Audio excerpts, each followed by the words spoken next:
I remember distinctly you slamming Yokozuna. Yeah.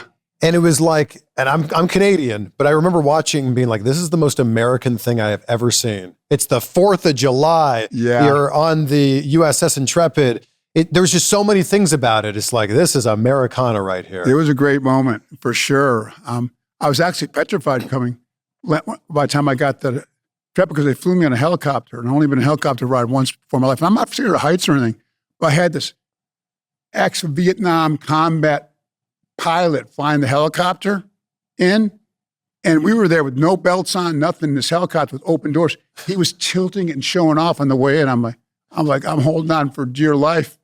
And then I go to the ring, and they threw Bobby at me. I didn't know Bobby was going to meet me. He was my heel manager as a narcissist. So Bobby comes up to me, and I'm like, hey, Bobby, as I'm walking to the ring with Yokozuna. Bobby goes, push me. I go, what? He goes, push me, you stupid SOB. I go, oh, I shoved him because I didn't know Bobby was going to, meet me partway down, like trying to stop me from going to the ring.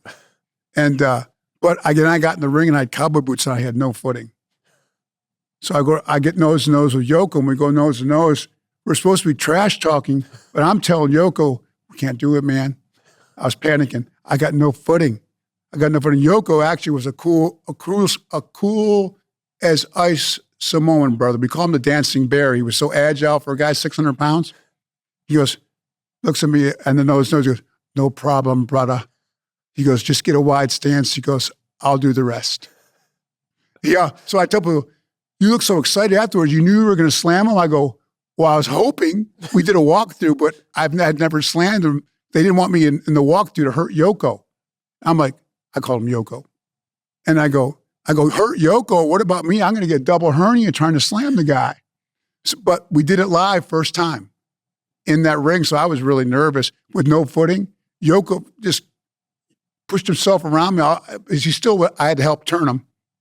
And that ain't easy. Yeah. So I played a part, but I tell people I was so excited afterwards, even though I knew I was supposed to slam him because I was so happy it came off. I go, Yoko basically slammed himself.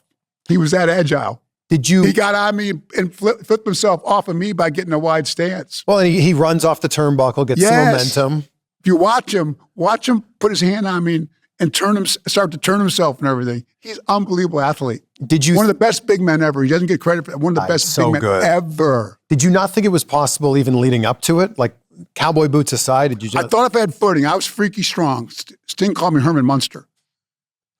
For my feats of strength in the gym. So I looked like a body, but I was strong. Freaky strong. Yeah. So I trained with a world-class powerlifter named Don Reinhardt. He was a world record holder for like 10 years in high school and college for football.